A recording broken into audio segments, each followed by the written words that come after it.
welcome to another episode of We're Not Wizards. My name's Richard. I'll be your host for December.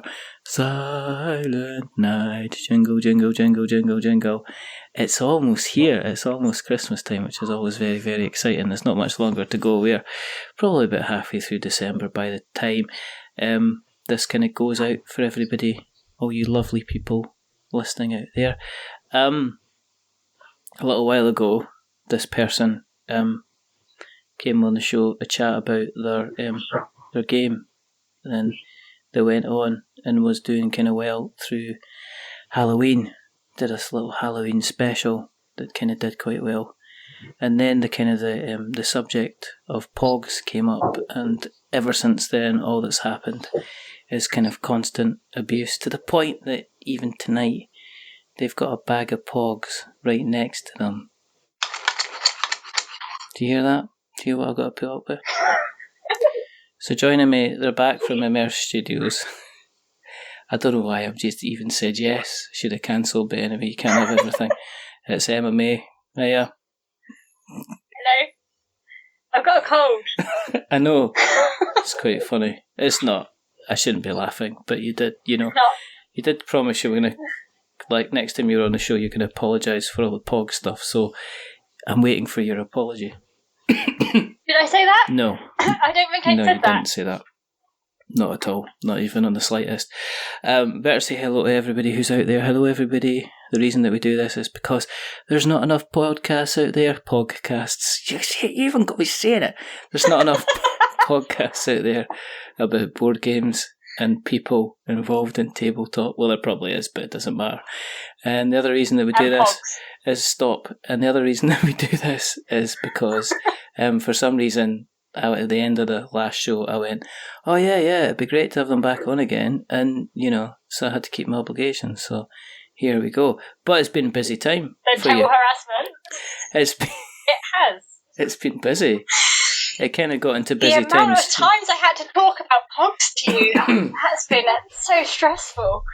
It's not that, you got everybody else involved in Team Trevor as well. It caught on so well. You got what? And now I have my Pogs. I got them out of the attic, and I couldn't remember how. Do you remember Charlie Talk? Charlie Chalk made Pogs. He had a funny way of walking and a funny way of chalking. Charlie Chalk. Landed on an island, now he's living in the jungle. And I remember the theme tune. It's now stuck in my head. I didn't even know how the theme tune. Did they make a TV show out of it? I remember it was a pub. It's a TV show. Is it? It was a pub. It's definitely a TV show. I thought it was a character for a pub. Oh my word, it's not. It's definitely a TV show. There is a thing called Charlie Chalk, which is a TV show. I'm telling you. It definitely exists. And well, I've got a Pog of Charlie Chalk. Have you? Does he got like a kind of a bowler hat on and kind of like a reddish nose, and he's wearing kind of like, is it a yellowy kind of bow tie or something like that? Almost got it, yeah. Wow. This is just going to drive me insane. Right, anyway, I'm going to Google this. You're going to tell the good people about... now, we spoke just before Quirk Hallows kind of was launched. Yes, well, we spoke in September. We did. And I was saying to you that I was supposed to be making the game, and I didn't know whether I would or not, because I promised people I would, and then I was very, very busy, and I was very scared to launch a campaign. Mm-hmm. But you went ahead anyway. I mean, regardless, you just kind of dived in, and Quirk Hallows became a thing. And you decided, you went for the unusual route. Well, it doesn't seem to be the unusual route nowadays, because it seems to be the latest fashion, that you kind of ran the campaign for a fairly limited kind of period of time, which was quite unusual. He's got a purple hat, hasn't he? And it looks like eyes on his hat. Has. Oh, it's like 2 C's. Of course it is. And he's got a red nose. Yeah, Charlie Chalk. Yeah. So you go. No, I just had to. I'm just going to bring everything back in your podcast. It's just like this. Welcome to Nostalgia Hour, and after the break, we'll be bringing back Bag Puss. Soft furry fat puss. Anyway, but how long did you run the campaign for? Was it only like 20 days or something like that? Wasn't that long, was it? 13 days it was. So I really want to talk about Pogs, because there's a lot of these characters on here that look like Ren and Stimpy. I don't know who Ren and Stimpy is. I do. Oh my god, Nickelodeon. I do know who Ren and Stimpy is. It used to be, except it wasn't Nickelodeon, it used to be on BBC Two. And Rocko's Modern Life. I think. Very sort of cartoons. Yeah, well, BBC Two went through like a phase of getting in quite a lot of the Ralph Bakshi stuff at the time, and the first thing they brought in was kind of like Mighty Mouse. So there was like, I think it was almost like, everybody kind of looks at like, was it Gumball and Adventure Time and everything like that is kind of mad and zany and, just completely out there. At the time, it's like Mighty Mouse came out and it was Ren and Stimpy, and they were kind of like the first starts to where cartoons started to get kind of weird and zany. And they would use like, I like that. They'd have animation and then they cut to stills of really kind of detailed, well watercoloured paints of like, the back of Ren's head or something like that, kind of like covered in fleas, and it was like kind of all this magical stuff. But you've got a pile of Pogs. Amazing. How many Pogs you got? I don't actually have that many because it was my sister's game. All right. And she had the board game, and to be honest, I probably never knew how to play it at the time. We just collected them because every single shop, like local shop, would have them, and you'd buy them and collect them, kind of like Pokemon cards. So I've got a load of Slammers, and then I've got a load of Pogs, which have loads of different kind of cartoon characters. Are Slammers like the heavier ones? Yeah. I never played this game. And then you slam the top of the Pogs, and then any that fall out of the circle or something. I don't really know how to play. But Tom from Red Wow Games does. He was looking it up. Yes, we had a discussion, me and Tom, about him and his Pog thing. He was one of the main. He kind of defended himself on the podcast to say that he wasn't kind of involved in the whole Pog thing. But he definitely was involved, I reckon. He definitely had something to do with it. Pretty sure. But he did. I think he went on to explain. And then I kind of put him accidentally on the defensive. I didn't mean to, Tom. You are lovely. Tom's been brilliant. Yeah, but no, I still don't. I know you kind of went, oh look, here's the board game. And I was like, okay. But I was expecting you to have like thousands of them. I was expecting for you to be sitting on a throne of Pogs. I'm not that much of a collector, to be honest. Letting the side down. It's not bad. I don't know. Hallows was like a... Yeah, back on topic. There's no topics. This is you're bound to, if you've listened for the last how many other episodes, it's like, if I could actually say the last couple of 100, which just really sounds sad now. It's like I've got more episodes than I've got Pogs, basically. But that was a real kind of... It was kind of like a drama. It was a bit squeaky bum time towards the end, because it kind of cruised along. And was it right up to like the last couple of hours that you kind of funded, basically? Oh my god, yeah, it was so scary. We weren't hitting our target for a lot of the time, and then near the end, we got to 2499, and someone put a pound in. Like in the last 10 minutes, and I had my fingers on the desk, gripping the desk. My heart was pounding through my chest, and I was just like, "Is it going to happen? Is it going to knock over?" And someone's like, cancel their pen at the last second. And I don't know what it is, but everything, like once the campaign finished, everything went white. Yeah. And it was like, "Congratulations, you funded on £2,512." I was like, "Who's the person that put £12?" It was on 2,500 at the last minute. It wasn't me, because I was cackling along. No, I know who it is. I was like laughing. I was like, ha. But I had so many people watching, because I had the Google analytics on, so I could see there were so many people watching it.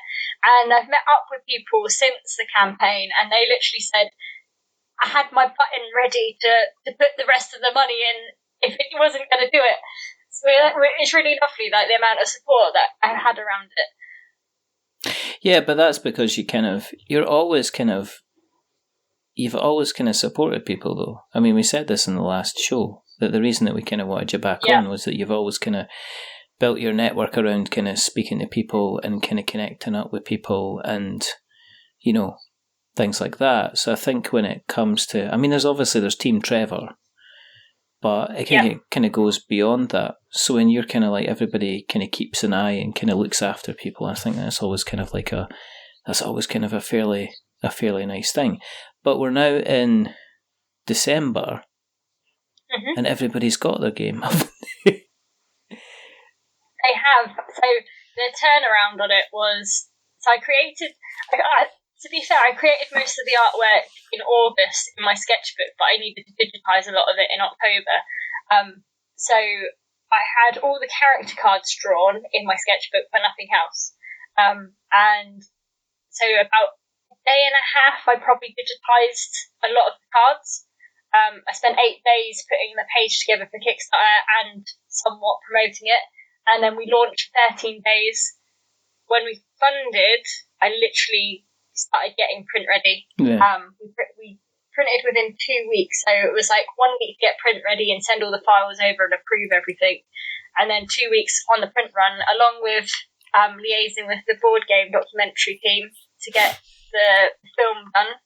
And then 2 weeks later they arrived, and over the weekend I packed everything and sent it out on the Monday, and then it arrived that week for most people in the UK.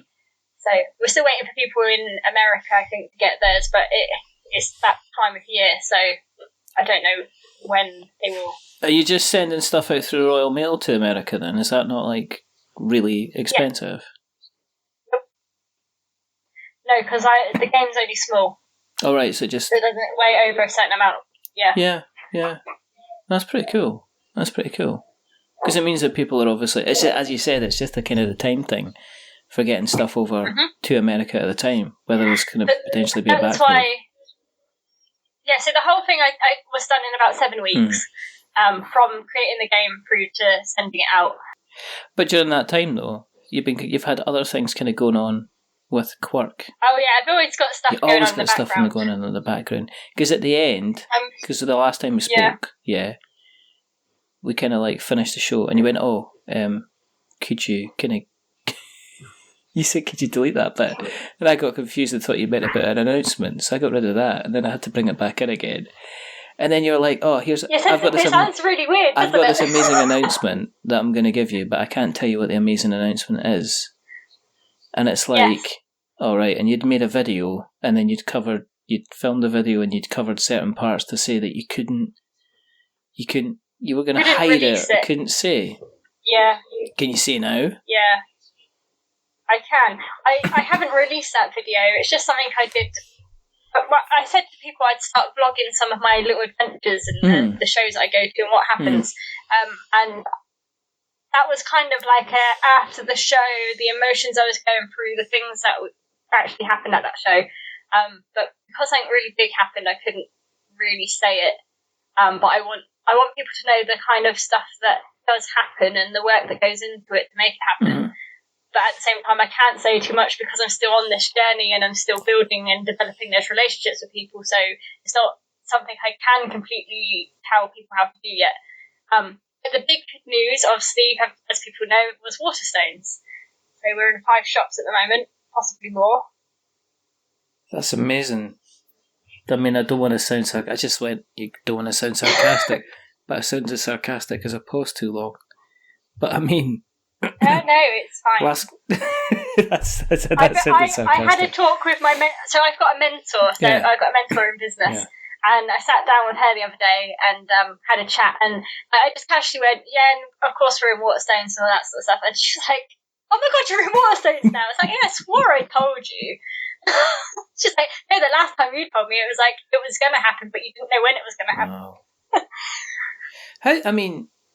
That is there a sense of kind of like, well, this is actually kind of happening, or is it a case that I guess if it's 5 stores, then they're only going to take a kind of a certain amount. So are you still kind of in the proving ground, or is this to see kind of, well, we are, let's see how this sells, let's see how this works. But also, the reason I couldn't say is because I was at a show and I got to pitch directly to the buyer. And whilst you're at a show, it's amazing. I had such an awesome time because I met so many people who were interested in Quirk who said, yeah, we'll make orders. But then you go through the stress of once you finish the show, you then need to chase those people up. So I've taken on my second biggest retailer as well. And it took me about 2 months to close the deal from that show. Whilst I was also running a Kickstarter, being in Germany, doing other shows. There's that on top. So yeah, I couldn't really say much about like the Waterstone stuff because it was like, this is big news and they're interested, but in 2 months' time something else could come out and fill that shelf space, because that's the kind of thing you're looking at is your game is it relevant enough to actually have shop space? Yeah. Because they've only got a limited amount of shelf space that they seem to be expanding it though, because I mean the last couple of times I've been in Waterstones, I mean it started off with the occasional copy of like say Dixit and Scotland Yard, but you go in now and they certainly, if there's like say a kind of a banner film coming out like Star Wars, then they certainly seem to be going out and picking up copies of, you know, they seem to be chapping on Fantasy Flight's door and saying, well, what games do you have that you can potentially sell? I've seen Fallout in there. I've seen the Waterstones where I am seems to be kind of incredibly well stocked. They're also quite, I hate to say it, but they're also quite good at kind of discounting games, because I guess for a lot of people, it's not, you wouldn't necessarily think of going in there to get like a heavier game. So I've seen like Fallout, the new Fallout game kind of was dropped in price quite quickly, I guess, because it wasn't kind of selling, so it was kind of like a snappable up material. But I can see why the buyer kind of looked at your thing and went, yeah, this is worthwhile, kind of giving it a chance, because it's it's really accessible and it seems to kind of fit within the kind of the market where they're heading. They're always stocking Pokemon, they're always stocking Magic, they're always stocking kind of a lot of these, I guess, games that people would just pick up, you know, like Quirk for kind of a laugh. Because that's, so, I mean, have you had any reports back as to how that's going? Or have you got to wait, like, does it run for 6 months? Does it run for 2 months? I mean, how long do you get to kind of be on trial, basically? Well, you're saying it's on trial. I'm not 100% sure it's on trial. Right. But it's Christmas, so yeah. I'm sure people will pick it up and buy it or like read the back of it and decide to take a chance on it. Yeah. But I think we're only going to grow in the next year, because with the new news that I've just posted about, we got the recommended status for the Good Boy Guide.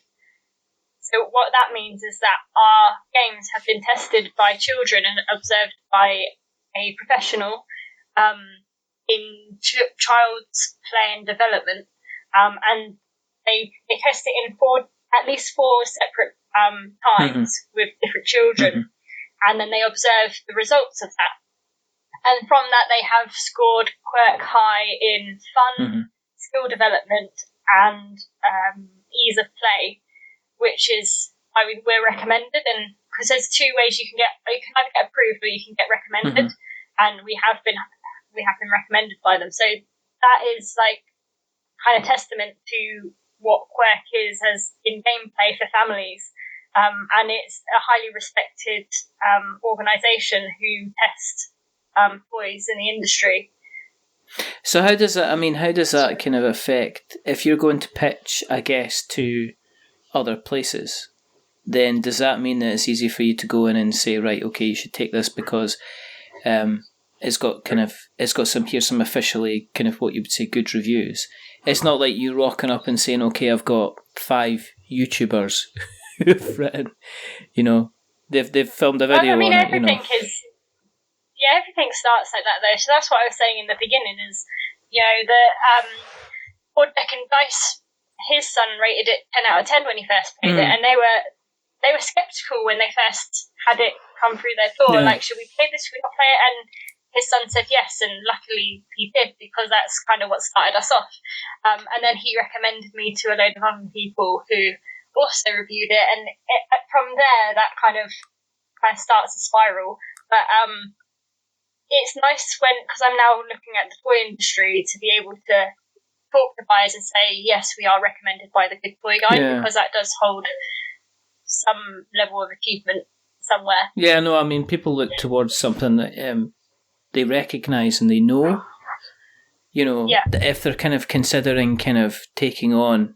I get this all the time. I mean, in my job is like people, if there's certain companies that are speaking to me and they're quite well known, the first thing they say is, well, what other well known brands do you kind of work with? And it's like, I work with these guys, and you've probably never heard of them, but they do kind of 6 figures a month on Amazon. But, you know, it's kind of like finding that relevancy. But if I drop like, oh, well, we currently work for XYZ, they go, oh, right, yeah, okay, well, I'm certainly kind of interested in having a further kind of conversation, because you seem to be taking it out of everybody, and this is no disrespect to anyone that I've spoken to before, but you seem to be taking it to, it's a different direction from most of the people that I speak to, in terms of how you're chasing it, how you're kind of developing the network, the kind of where you're going to and who you're kind of pitching to.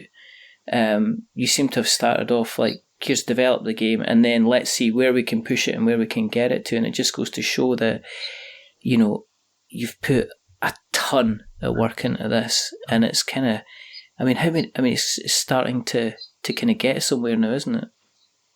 Yeah, definitely. I'm totally with you. I wouldn't never disrespect anybody else doing anything in this industry, because it's super hard. Yeah. And if you look at games as a whole, it's like one of those things where, okay, this is my passion, I really enjoy it, but if you're looking at hobby-based games, there's a very hard entry point to be able to make that a consistent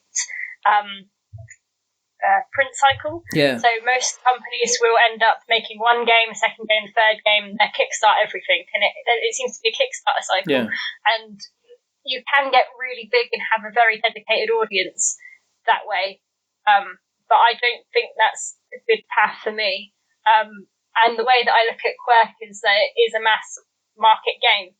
So it would be foolish of me to stay in hobbyist games, because hobbyist games kind of tend to not like Quirk as much, because it's a family game or it's a party game. Yeah. And you get some people that will literally rate it down, even not playing it, because they don't like the fact that it could be a mass market game. Mm-hmm. Because there's obviously this war between whether something in the shop is going to help the games industry or not.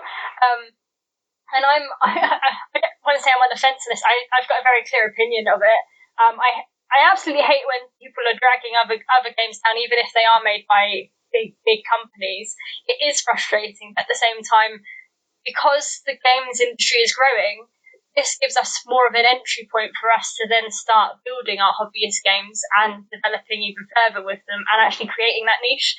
So I would never put anybody down in any space, because everything helps us.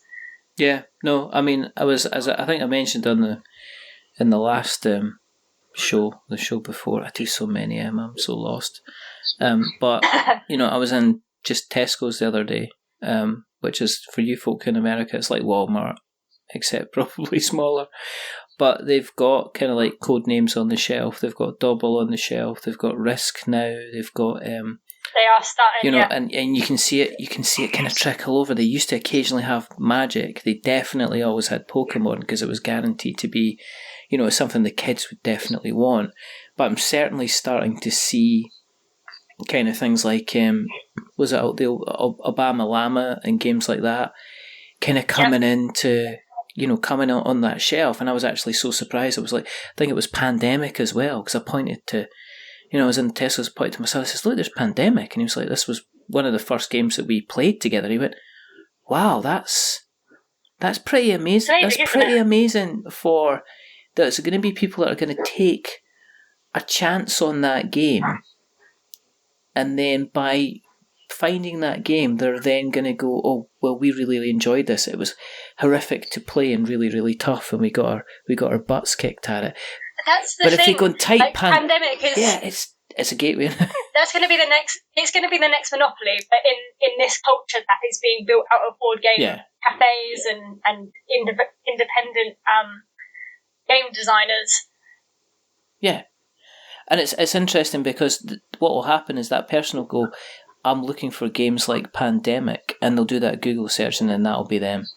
You know, they'll be in the. I mean, that'll take them down a completely different rabbit hole. And the next thing they'll do, they'll be picking up kind of Small World, and then they'll be expanding into kind of a lot of other games that are kind of out there. Do you still feel kind of like on the kind of the outskirts of the kind of the hobby, or do you kind of like still, well, you feel kind of more involved now than kind of where you were? It's a bit of a weird one, because when I started I was hardly anywhere in the hobbyist games world. And the first UK Games Expo I did, nobody knew who I was. I didn't know anyone there. I literally set up a stall and didn't really talk to anyone, apart from the people that came and had a look at my game and demoed it. The second year, which was this year, my stand was on and off packed, had 3 tables. And so many people would walk past me and say hello or take a picture or shout my name from down the hall, and I'm just like, I don't like the list is mainly from Twitter, just talking to so many people and supporting them online. And whilst I feel like I haven't integrated myself into the hobbyist industry where most people have started, because there's been people in the industry that have been in it so much longer than me. I've kind of from Twitter, as I've grown, found companies around me that have also grown or started at the same time, and we've kind of developed that little hub ourselves. So now I kind of do feel connected in that way, but at the same time, like you suggested, that I'm taking this in a completely different direction, and growing kind of out of the hobbyist market and into more of the toy market. So, I mean, the hobbyist market has helped me, but I do kind of still feel like I'm on the edge of it. And it's like the same with like my the games that I've been buying. Is I started off with having practically no games. I had like one red dice that I've kept for a long time. I don't even know what game it came out of, but I like dice, so I had this dice for ages. Dear. And now I've got like, I don't want to call it a game shelf. My business has expanded so much I had to buy a set of shelves to put my files on, but they also hold games. Yeah. So I mean, I start with very light games like Beast of Balance and Unlock. I don't know, it's not really a light game, but it is a light game. Yeah, I like it's good. Those. And now I've got things like, I've just brought stuffed tables. I brought that in September, and I've also been backing some of the bigger games, like Robin Hood. That one was on Kickstarter. There's another one that's coming out soon. Did you get City of Cogs? Is it called? Yes, City of Gears. Yeah. City of Gears is the one. So I'm waiting for that one to come in. I haven't actually had time to sit down with a bunch of friends to play it. And also, what's the other one? The Little Epic Zombies I brought, and we got that out in Germany to play, and I started reading it and going, this is a huge game, and like it looks cool but it's huge, and I was like reading the instructions for a good 15 minutes till we decided actually let's play a party game because we don't have that much time.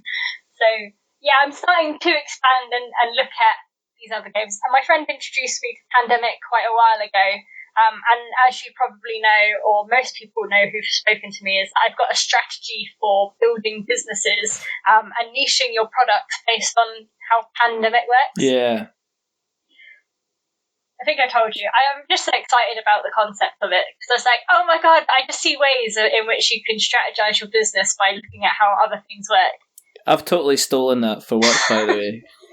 It's totally become... Have you? Yeah, I've totally stolen it. Because you can understand that. Okay, I'll give you.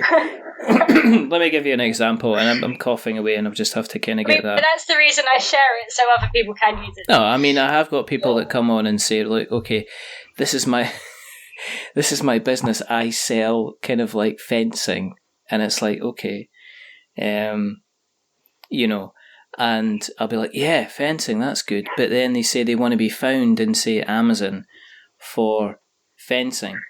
and I then tell them, okay, well, that's fine. But what is it you want? What is it you want? What is it you want people to find you kind of for? Well, fencing. But what could it be used for? And then they give me a list, and then we look at kind of based on the categorization within Amazon, where there's maybe not as much there's not as much competition, but there's a reasonable amount of traffic, and it kind of works really, really well. So I totally stole that off you, and people think I'm a genius for coming up with it, and it's really good. But that's the strategy used based on Amazon. But the overall arching idea is based on pandemic and how pandemic works. So you take that one thing, and I know because I said that on the last podcast that we had, is how I niched and become a bestseller. But it's the pandemic model. Yeah, no, it is, and you did it quite cleverly, which I've nicked as well. I just steal all of your stuff. I think quite a few people have as well. But it's really good because what that means is you see other people who have started releasing their games and they are now climbing up the charts and they're making sales, and that's a good thing because it means they can start to grow their companies. Yeah, exactly. But again, it's just like it's one of these things that if you're just approaching things for the first time, you'd have no idea how to deal with it and how to actually kind of get it working as well, which is always the problem is. I was going to say, the problem is people look at things in the most logical fashion. So they go, right, this is this, so this must be this. Yes. Rather than, this is this, but how could it be different? Yeah. But it's what you said is exactly how it works. I'm reading a new book at the moment, and I brought 10 new books, and I'm quite surprised because the books that I brought based on I want to learn something different so I can apply it to my business. I ended up buying 2 books that were really interesting to me, which are giving me strategies that I'm already using in my business. I'm just like, okay, well, this just validates what I'm doing and it's going to work. But Seth Godin, if I'm saying his name right, who writes a lot of like marketing material and ways of thinking in marketing, it's not him who said it, but there's a famous quote that says, if you're trying to sell a drill bit, people do not want a drill bit, they want a hole in the wall. But they don't just want a hole in the wall, they want to put some shelves up. Because what they want to do is organise their house. So what you have to do is sell an organised house with a shelf up to sell that drill bit. Which is what you were saying about fencing. Yeah, it's exactly. Like, you are selling fencing, but you're selling a secure garden. Yeah, well, what I say to people is there's different levels of engagement with regards to the sales cycle. People are going to be listening to this and go, this has got nothing to do with board games. Listen, folks, sit down. You're getting educated here, right? But anyway, there's different aspects of the sales funnel. You've got the top aspect of the sales funnel, which is your tire kickers.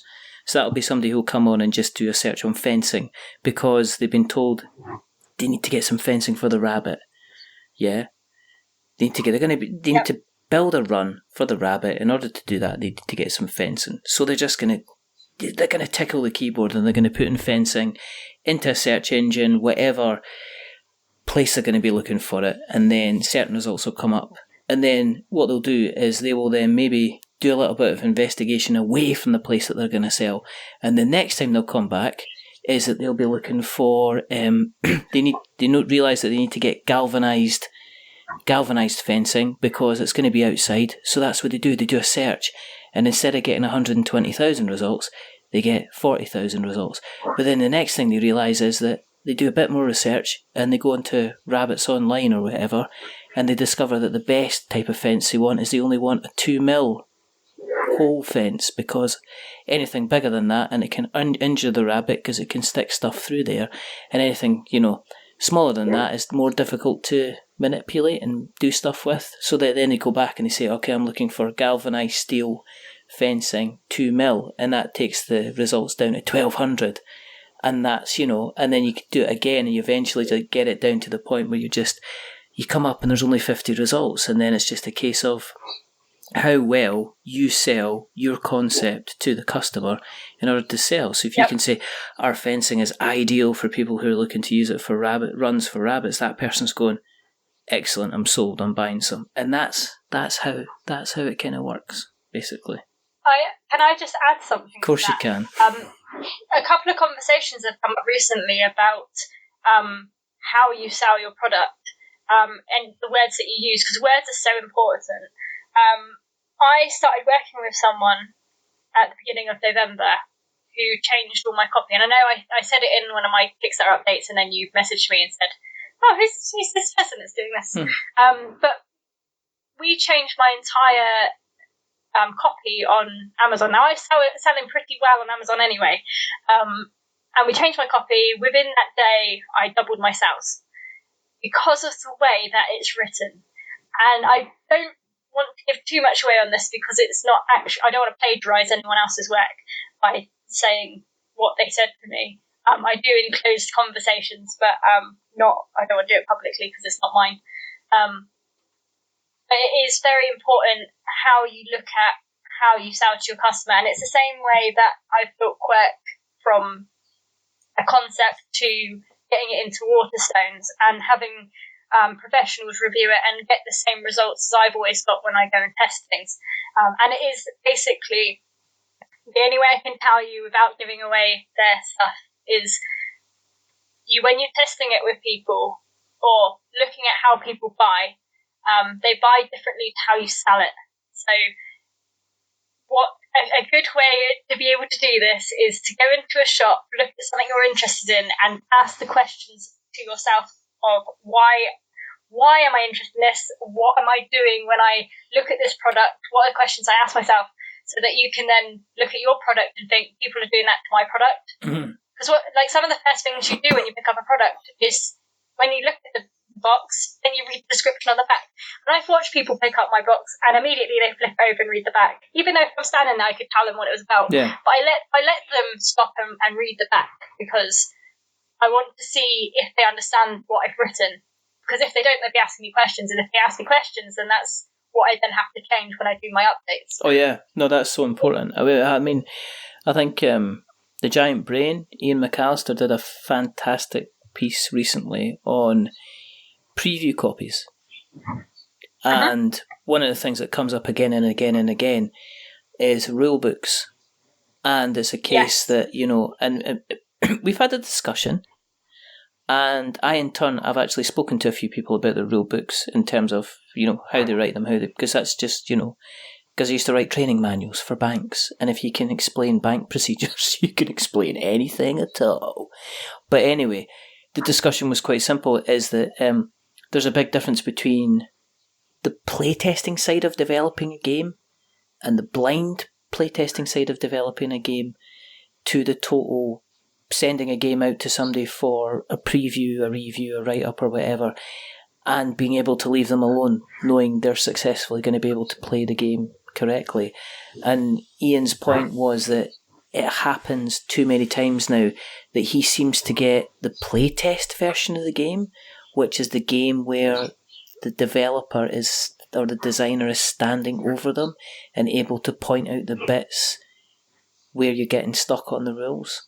And it's a big leap, it's a big kind of leap between the two. But it's just it's kind of like, I'm a previewer, this is how you can help me kind of preview your game and not have to spend half my time kind of deciphering the rules kind of thing. So I think it's really important that somebody they can read the rules, but they can also get a really good idea of what your game's about by, reading 5 sentences. I think that's really, really important. I think the best way that I've been able to do it is I've written my rules because I know the game inside and out.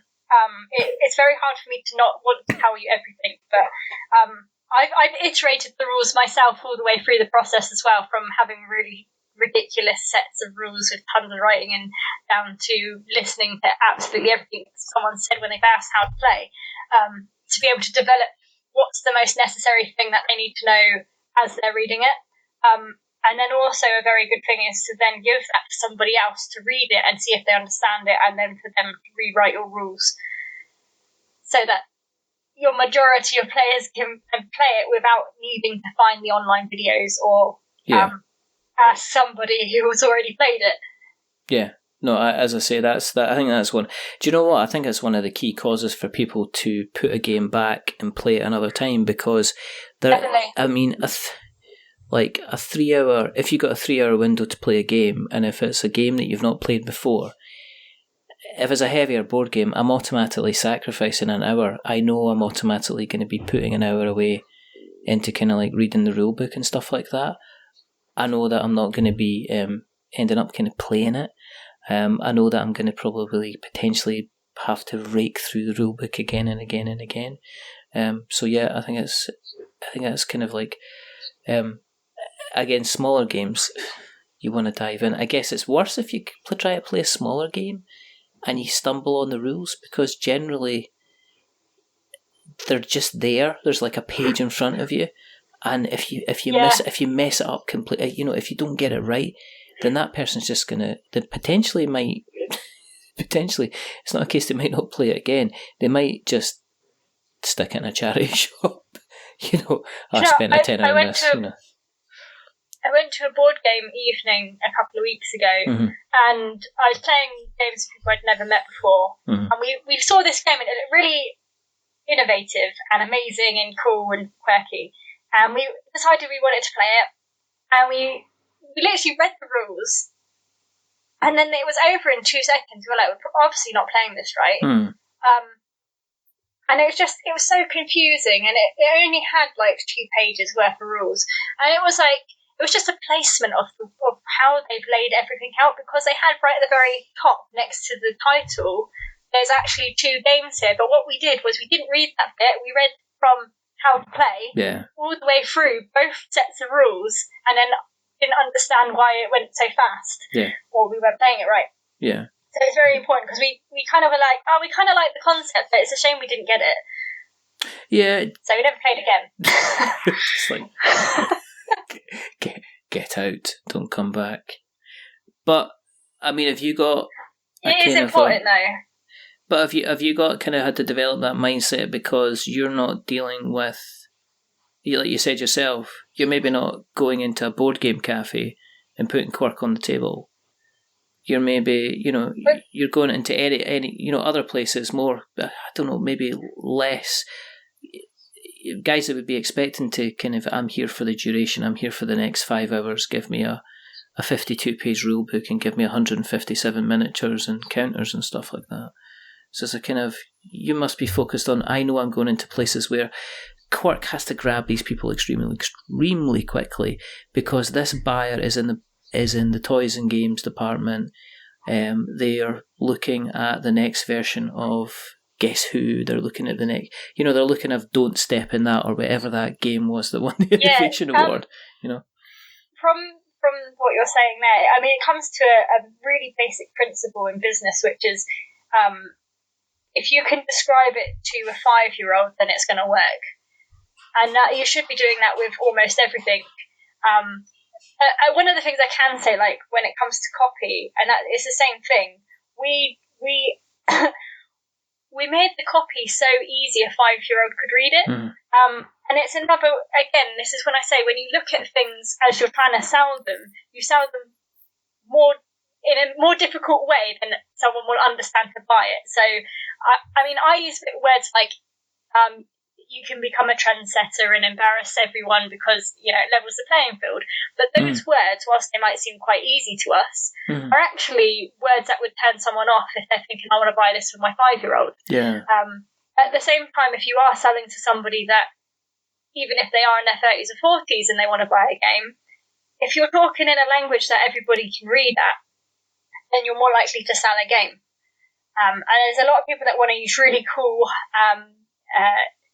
difficult words because maybe their game is a bit more strategic and all of that. You can say strategic and stuff, but don't make it so complicated that someone's going to be like, no, that's going to be too hard for me to play. You want to give them as much ease as possible as you're trying to sell. But in answer to your question, as I've been developing, there's always been new questions on my mind. So it started off with, okay, I'm in front of people, we're testing this in a board game cafe. I'm asking them loads of different questions from if they like the game to how much would they pay for the game if it was in certain types of packaging, to the point where I started selling to retail. And then the worry I got was, will it sell if it's on the shelf? Will it sell if it's next to Exploding Kittens? what's that factor that's going to make it sell and jump off the shelf for someone else? So I then start asking those questions. So you might have seen now from the last couple of weeks, I've redesigned all the packaging. So now Quirk's green and Legends is purple. There's characters on the box, there's hidden characters. The words on the back are easier to see, and there's pictures on the back as well. So it's everything kind of goes into asking a lot of questions as you build that journey. Yeah. But then I've been lucky enough to work on just one game and replicate that process into 2 new games. Yeah. I think it's the danger of people having to, as you say, there's the Kickstarter side of things where you're looking for kind of like the next game to kickstart or develop the game to kickstart.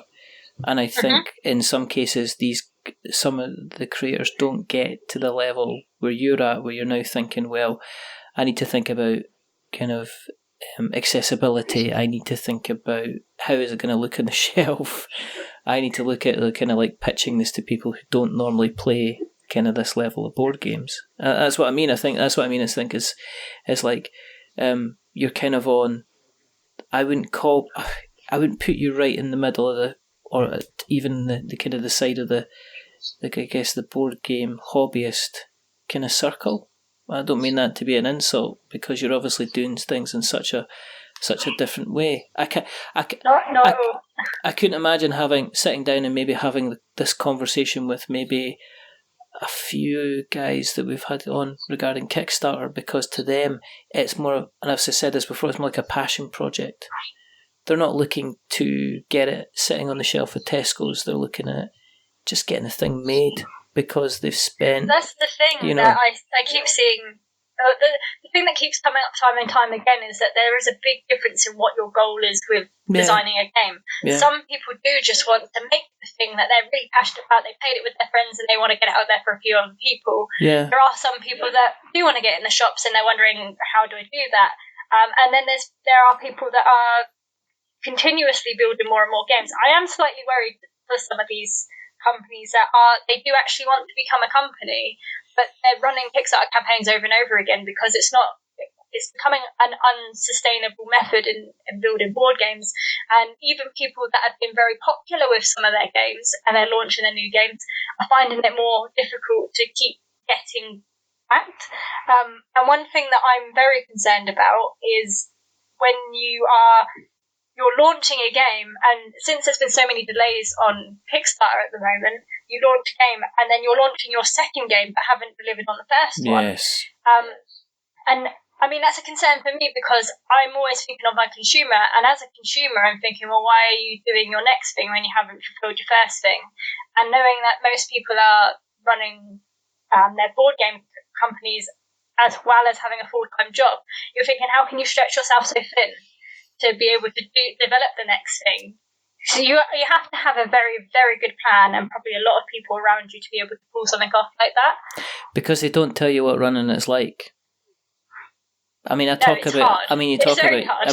about kind of like everybody talks about stretch goals and everybody talks about marketing, but nobody actually talks to you about being absolutely paranoid about making sure that comments are being answered to, or that if you send a message to somebody and they message you back, you're then messaging them back just to say thank you, that you're not ignoring anything, that you're balancing kind of like your updates and not kind of updating too much or maybe updating too little, or how you present yourself on social media if things are going badly, or how you present yourself on social media when things are going well, that you don't come across like, hey, look at me kind of thing. It's all this different thing.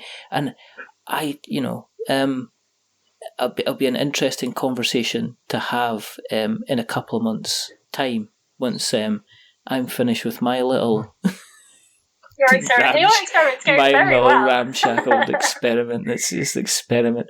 You'll probably agree that when you're looking at Kickstarter, I think some of the things that people think is, okay, I'll just do a Kickstarter and then I'll fund something, then I'll be able to make my game. But as soon as you hit that launch button, suddenly people are putting money in and you're obligated to fulfill something. And that's a different emotion to you just going, oh, I'm going to make a load of money. Because now you're thinking about people. Yeah, totally. It's like you need to, you get the fear, I think, you start to think about, you start to do sums in your head, and then you start to, even before, it's really fun, because it's not like, I don't know, look at Patreon, okay? Yeah.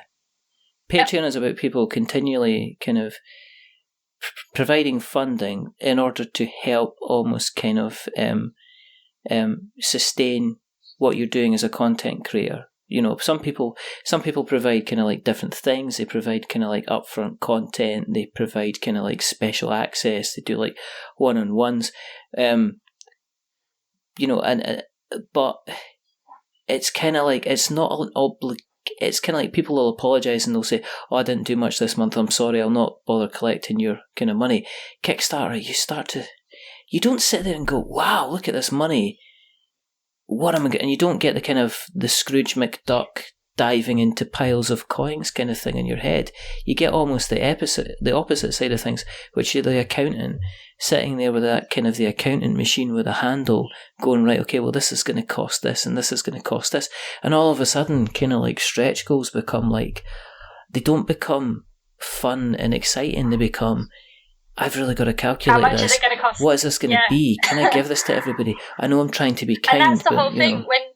When you are building a campaign, you already have to have those stretch goals in mind. So if you hit a certain amount of money, you already know you can fulfill it. And I think that's it. You work backwards. You go, right, this is, and it's kind of a bad way in a way, unless you get a lot of value out of it. That you have to build a complete game and then start taking things out to say, okay, we can't afford to have all these luxuries, but what we can have is this base game. And then if we get to those stretch goals, then we'll add it to the game. But then that also helps you to climb to a number that you actually do want to reach that can produce a really amazing game. And also there's this other side of things where now consumers on Kickstarter are starting to expect, oh, now you've stretched, hit your goal, you're going over, you have to provide us with stretch goals because we want something to be excited about. And if you're running a campaign too long and you're not giving stretch goals, then you're going to start to lose people because you're not there for them. And I kind of want to move away from Kickstarter for that, in that respect, but then that's also the reason I do small campaigns, because I would not be able to keep up with stretch goals. Yeah. One thing I wanted to just add, should I be talking about this pandemic method in this episode? I don't know if I talked about it in the last one, of what that actually is. You kind of mentioned a little bit, but it's fine. It was, and we were talking about it in the last, in kind of like the last episode. What I spoke about in the last one was how you niche in Amazon. Yes. I don't know if I mentioned how you use the pandemic game in order to build a very successful product or business. I think, do you know what we do? Is we leave it for the next time you come back. Because do you know that's one of the things about running anything successful is you leave everybody going, what was that? What were they going to talk about? And then you say, tune in next week. Oh, because it has everything to do with what I mentioned about Seth Godin's book that I'm reading at the moment. Because I thought, you know what, I've got this really unique method of how I entered the market. And then I read his book, and he basically describes it in business terms. And I'm just like, oh, why haven't I written this book before him? Oh dear, you could have just written that book instead, and you would have been fantastic. I might still write something. You should write something. Because I think, just a shout out to Hercules Games, because he has mentioned this to me, that there is a gap in how people think in games design and how people think in business, and having those materials of how do you build a product and take it to market. That is a game product. Absolutely. And I talk about things in game terms by using game mechanics to build a business upon. Okay, well, I'll tell you what, let's put this out there, that you will come back on in February, okay? Yep. And we will chat all this through. I'm very busy in February, so pick your moment right. All right, then. Well, I might be busy as well, you know. Hey. I'm sure I'll still be on Twitter. It was going so well, and then you had to drop. Well, I might be doing other things. Thanks very much. No, I'm doing something. There's something happening in February that's going to be massive for Quirk. So yeah, another cliffhanger. There's a cliffhanger and a half. if people are wanting to find you on the internet webs, where do we find you on the internet webs? You can find me at Emmerse Studio on Facebook, Twitter, or Instagram. Okay. Or you can go to my website at www.quirkthegame.com. Awesome. I'll put all those links in the show notes, so we've got notes to show. Thanks very much for coming on. It's to be continued. It is definitely to be continued. Do you know what? I thought this would be a bit more of a poking fun at each other podcast, but we've actually talked about some very pressing issues within the games industry. And that's very helpful. Yeah, exactly. So, but that's kind of what I want to do. I when I do interviews like this, I would prefer to do stuff that's going to help other people. Exactly. So it's all good. It's all good. Yeah. No, as I say, thank you very much for coming on. If you want to keep an eye on what we're up to, go to Google, search We're Not Wizards, Twitter, Facebook, YouTube, Instagram. Apparently Tumblr's died. Who knew? But you can also see us on your podcast catchers. You Stitcher and Spreaker and Acast and all these other places. I think there's one called Overbox or something. There's just Castbox is one of them. Spotify, we're on Spotify if you want to catch us there. If you like what you've listened to tonight, there's 2 things you can do, actually. Tell somebody else. If you see somebody on YouTube, if you see somebody on Facebook or Twitter saying, I'm looking for a podcast, and if you don't like them, then send them our way. It's kind of like some kind of, passive-aggressive kind of... Infectual brilliance. Something like that. Infected something, anyway. If you like us even... Infectual brilliance. Stop it. And if you like what you've listened to, as I said, then also consider going to Apple Podcasts. You've ruined my flow. And drop us a subscription or a review. Stop it. And if you like us even more than that, subscribe. Stop it. You can give us a rating. Remember, don't give us 10 stars because that makes us extremely big-headed, and don't give us 1 because that makes us cry. Give us 5 because it's in the middle. It's a little bit average. But the person who's been a complete pain in the butt. Yay! The Pogtastic. Will you stop that? It's Emma from Emmerse Studios. There's only two more things to do. The first thing is to remember that we are many things, but we're not wizards. Are we wizards, Emma? Sometimes. Thanks. Play Quirk and you can sometimes be a wizard. Play Quirk and you can play Quirk. You can sometimes be a wizard. And the second thing is to say goodbye. So it's goodbye from Emma. Say goodbye, Emma. Bye. It's goodbye from me. Remember, stay safe, roll6s.com. And go get Quirk. It's on Amazon. $12.99. It's Prime. You can get it next day. It's incredibly good fun to kind of be making faces and in different places and try to get people... take cards off people by guessing, and doing impressions and stuff like that. Noises, faces, places. And stealing their quirks. Stealing their quirks, that's what it is. But until the next time, goodbye.